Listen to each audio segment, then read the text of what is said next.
Aude Luquet pour le groupe Modèle. Merci beaucoup. Je vous ai écouté avec attention. Monsieur Farandou, vous avez, dans un de vos engagements, indiqué que vous souhaitiez avoir un service personnalisé et une attention portée à tous nos clients. Moi, j'aimerais avoir votre sentiment et vos ambitions concernant l'accessibilité des gares. Il y a une loi de 2005 qui aujourd'hui n'est pas appliquée.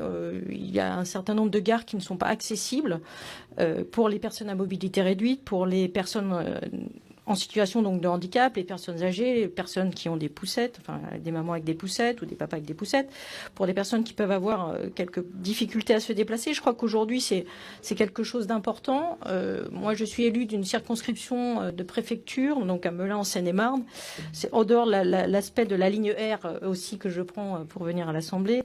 Il y a ce problème d'accessibilité. Gare de Melun, c'est 47 000 voyageurs avec 30% de voyageurs supplémentaires à l'horizon de 2030. Donc je voulais savoir quelles seraient, en tous les cas, vos actions pour une accessibilité le plus rapidement possible. Merci. Sur l'accessibilité, alors ça c'est un projet majeur, bien évidemment.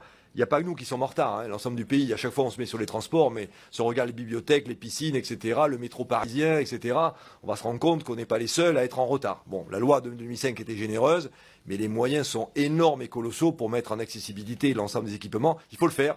Ça, c'est sûr. Hein.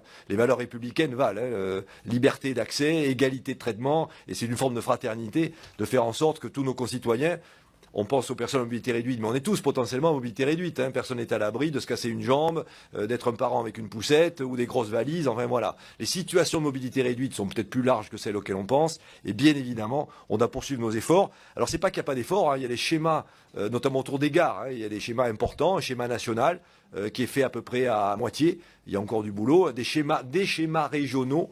Parce que dans les gares régionales, on va chercher le concours des régions qui est un peu plus en retard. Il y a à peu près un tiers des gares régionales qui sont équipées. Voilà, donc c'est sûr qu'il faut poursuivre l'effort, à la fois sur les gares et les matériels. Les matériels, par contre, les nouvelles spécifications font que nativement, les nouveaux matériels sont accessibles. Donc les matériels, ça va aller peut-être plus vite. Les gares, 2025 hein, à peu près, donc il y a encore un effort important, mais on ne lâchera pas, et bien évidemment, d'un point de vue, j'allais dire presque philosophique, il faut que tout le monde puisse accéder au train. C'est une partie, on ne peut pas parler de service public si une partie de la population ne peut pas avoir accès aux services que nous développons.